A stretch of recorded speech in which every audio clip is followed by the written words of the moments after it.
Hello, and today we are going to be going through another Anglo-Saxon and Norman England paper. Very similar to the last one that we did, and there'll be three questions. Each question is worth more marks the more you go through the paper. I'll be speaking to you for about 15 minutes, how I would answer each question, and then you will have time to have a go. And this will be really good practice for your mock exams and for your end of year exams. Okay? So let's begin. So question one, hopefully remember this. It's worth 4 marks. You need to write 2 key features about something from the Anglo-Saxon or Norman period. This question is asking us about tenants in chief. So right now you should be thinking, right, what is a tenant, or what was a tenant in chief? I'll refresh your memory if you've forgotten. So tenants in chief were one part of the Norman feudal system. So in the old Saxon times, it would go king, earl, thane, and then your peasants. In the feudal system, it would go king, tenants in chief, under tenants, and at the bottom, peasants or villeins. So a tenant in chief, of course, was in the Norman feudal system. They were the most important noblemen in England under the king. They would be given land by the monarch in return for loyalty. They had to pay homage to the king, which meant they had to get down on one knee in front of the king and promise to be loyal to him. They had to pass on all tax to the king. They had to fight alongside their king in battle. They had to raise knights from their land that they controlled. Their land would be much smaller than an Anglo-Saxon earldom, because William was really keen to reduce the powers of all of his tenants in chief. They would be made up of earls, bishops, like his half brother Bishop Odo. They would be, by the end of his rule, mostly Norman. I think there was only 2 tenants in chief that were Anglo-Saxon. There's lots of things that you could write about. And just remember, just like we did in our last paper, each key feature is worth 2 marks. So you want to write maybe 2 or 3 sentences about that key feature. So the first one that I'm going to talk about is that they were major landholders. So you could say one key feature of tenant-in-chief was they were major landholders. I'm starting to play around with it a little bit, so I'm not going to use that robotic format. So I've just written the tenants-in-chief were the major landholders who held their land directly from the king. So that would get you 1 mark. To get the second mark, you would have to expand that with some precise knowledge. So I've given some examples. For example, Robert and Odo, both of William's half-brothers, Robert of Mortain, Odo of Bayeux, both related through his mother. They were given earldoms. I've also mentioned that this included bishops and abbots, who were important people in the church, because the church controlled land. So anything like that would get you 2 marks, and then you do the same thing again. Tenants in chief, when they died, their children didn't automatically inherit their land. They had to pay something called relief. It was a tax to the king to inherit the land of their dead father. This was something brand new to both Normandy and England, and it was not only was it a way of William raising money, but it was actually a way of William controlling people, because he could raise that tax or lower that tax depending on how he liked that person. And Normans were obsessed with passing their land on to their children, so really clever move from William. And that's all I've written, as you can see, for my second point. Okay, so this question should take you about 5 minutes, maybe even less than that. You want to write 2 things about tenant-in-chief, and each thing has to be expanded with an example or a little bit of own knowledge. You might want to do this question last because it's only worth 4 marks, but then 4 marks could be the decider between one grade and another. Okay, so best luck with that one. When you finish, you move on to question 2 if you're doing it chronologically. Question 2 is a 12 marker, and it asks you to explain why something happened. We practiced one of these in a previous video. You will have had lots of experience answering these questions. All of the papers have an explain why question. To approach it, you need to write 2 or 3 paragraphs. Each paragraph has to be one specific reason why this thing happened, and each paragraph has to follow a basic PEE structure. Introduce your point, give some examples, and then link it back to the question. Explain how this point led to whatever the question is about. So 12 marks, you want to spend about 15 minutes on this question. This one asks us to explain why there was a succession crisis in 1087. Quite a tricky question, this. I think this was one of the past paper questions, maybe 2 years ago. This would actually trip a lot of students up because they would see succession crisis and automatically think death of Edward the Confessor, no heir, 4 claimants. But that was 1066, and there was actually another succession crisis in 1087 when William died. William of Normandy, William the Conqueror. When he died in 1087, there was another crisis. Quite ironic, actually, because obviously when he became King of England, there was a crisis. You'd think he would have learned from that, but obviously not. So it's asking you about that crisis. So if you can't remember anything about it, thankfully you have me here. I'll talk you through it very quickly. So William was killed, well, not really in battle. He was in battle in northern France in 1087. By that point, he'd put on a lot of weight. And at some point during a battle or campaign, as we call it, the horse kind of was spooked, jolted up, and the pommel of the saddle dug into his stomach, and it caused a lot of internal bleeding, and he died not long after that. This started a bit of a crisis because, one, he didn't name an heir. A bit like Edward the Confessor, actually. I mean, he did have children, we know that, but he never actually named one of them as his heir to be King of England. He named his successor for the Dukedom of Normandy. His eldest son, Robert, became Duke of Normandy, but he never named an heir for the King of England. He said he wanted God to decide. And on his deathbed, he was really apologetic and very repentant of all the sins that he had committed, especially the harrying of the North, the killing of King Harold Godwinson. So on his deathbed, he said he would allow God to choose the next King of England. He did write a letter, though, suggesting that his middle son, William Rufus means red-faced or red-haired, suggesting that his middle son, William, might become the next king, but he never actually chose an heir.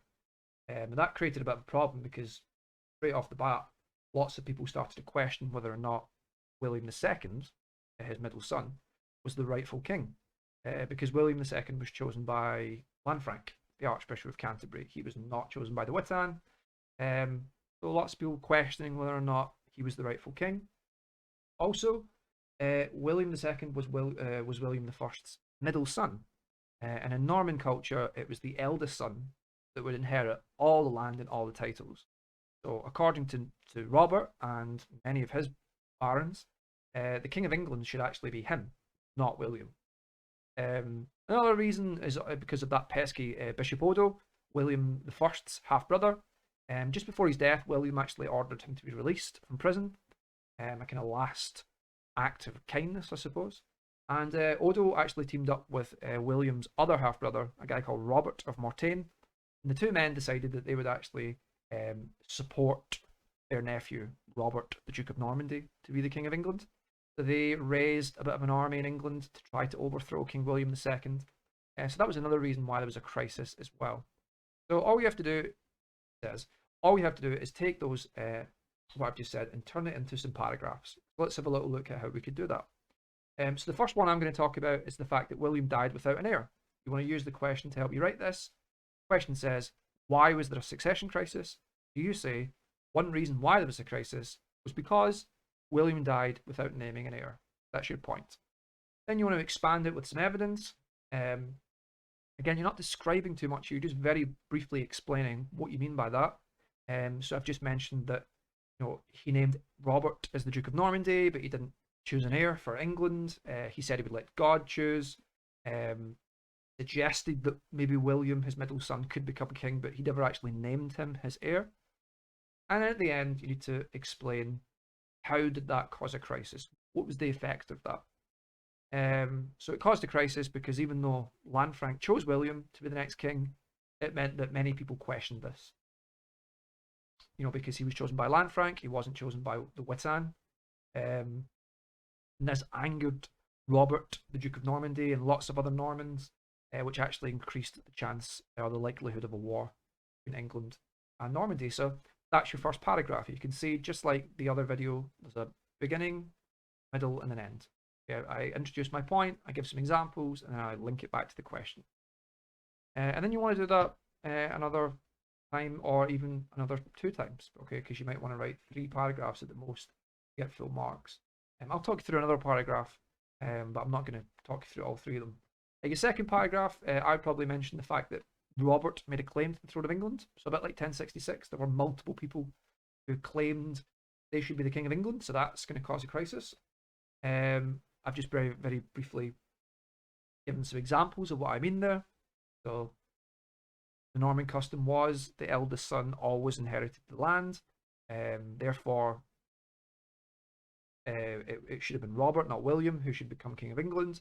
Also, many barons didn't like the idea of having 2 overlords, because lots of Normans owned land in England and Normandy.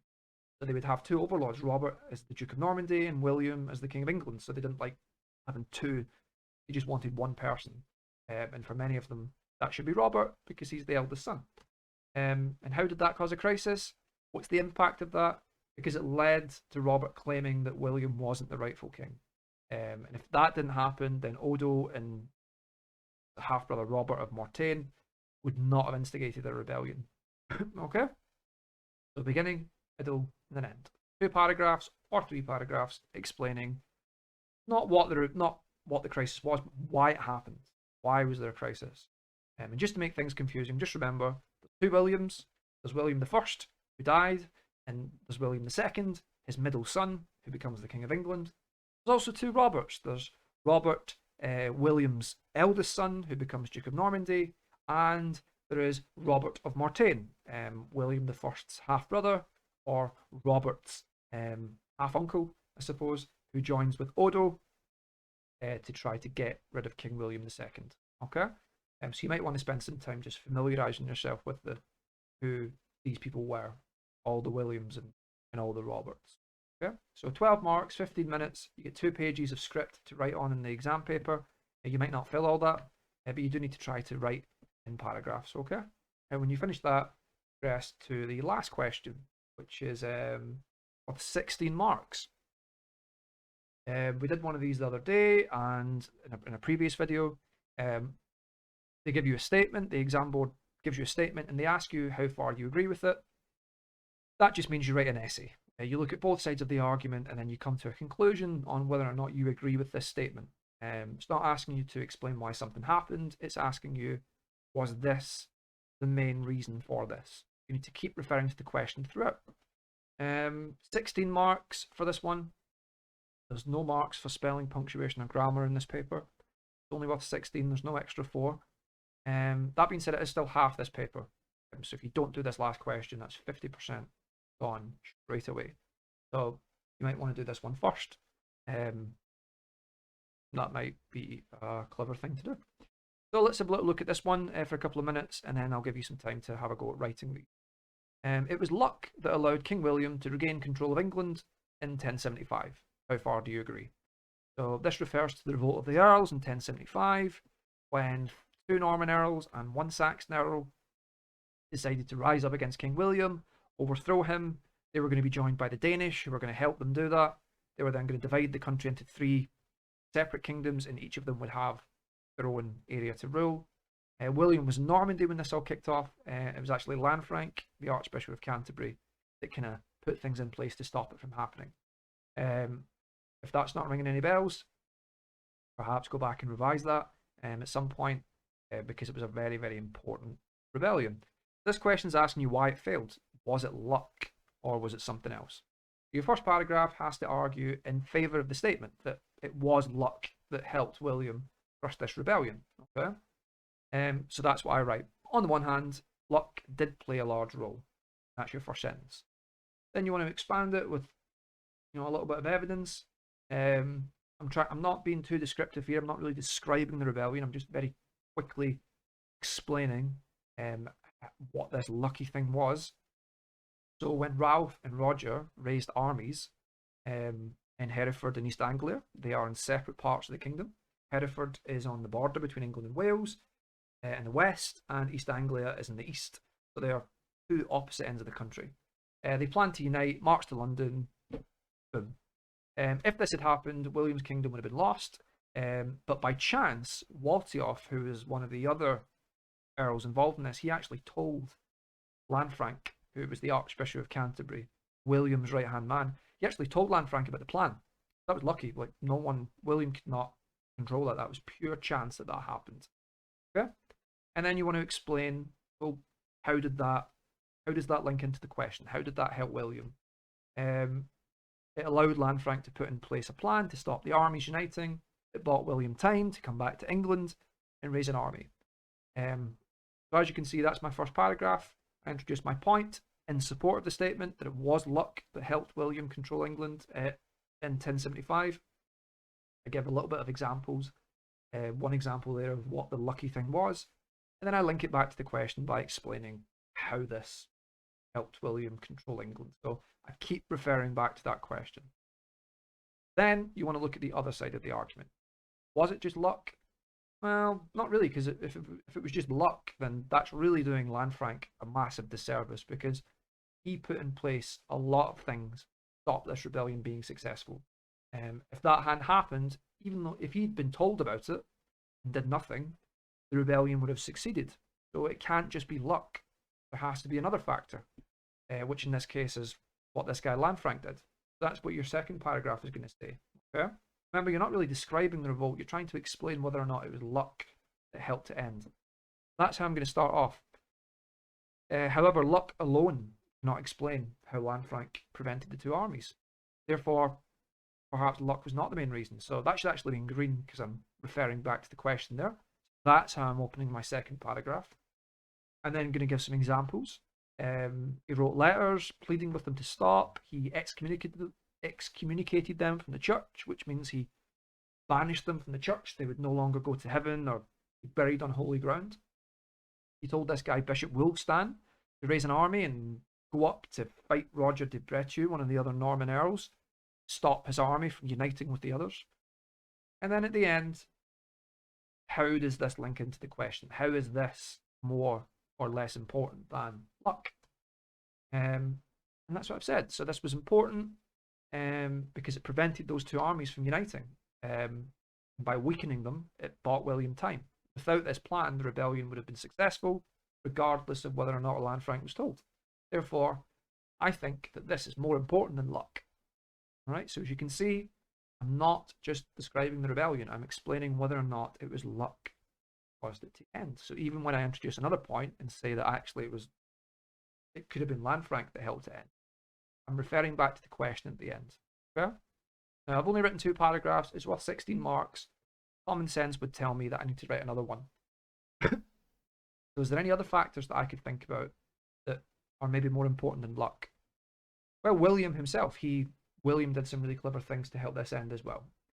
So in addition, you could say additionally, or also. In addition, William also played a big role. I've given some evidence there of what he did. He came back and basically his reputation scared the Danish away. Like if he hadn't come back, the Danish would have invaded, joined with the rebels, and actually could have helped them take over England. But William arrived in England just before they did, and when they learned that, they kind of fled. They didn't want to meet this guy, especially after the harrying of the north. They were scared of him. That was really important. That's what I've just said very quickly. Without this, the plan would have succeeded. So it's probably more important than luck. You can see the common theme here. I keep referring back to luck. Is this more or less important than luck? That's what you need to do. You need to keep referring back to the question at the end of every point that you make. And at the end, I need to come to a conclusion. The question asks me, do I agree? So in conclusion, I don't agree with that. Okay? And you can see I'm not going to read you through it. That's my conclusion on it. It should be on the screen. Hopefully there's not a little bit of a delay, but it will appear eventually. I just summarised my main point. Luck was important, but it wasn't the most important reason, and I explain why. Just remember, like I said in the other video, someone should be able to read your conclusion and know exactly what you have said in your essay. Okay? Now, this question should take you about 25 minutes. I would do it first, because personally 50% of the paper is really important, so do not miss this question out. And then you can work your way back. But to be honest, I'm not you. You can do it in any order that you want. But yeah, you want to spend 25 minutes on this question. Okay? So best of luck. Have a go. You can use your notes. You can use your books. You can use this video again if you want. Have a go at writing it. try your best, and remember, don't be too descriptive. You actually keep reading the question. What is the question asking you? Referring back to that question. Yeah? Best of luck.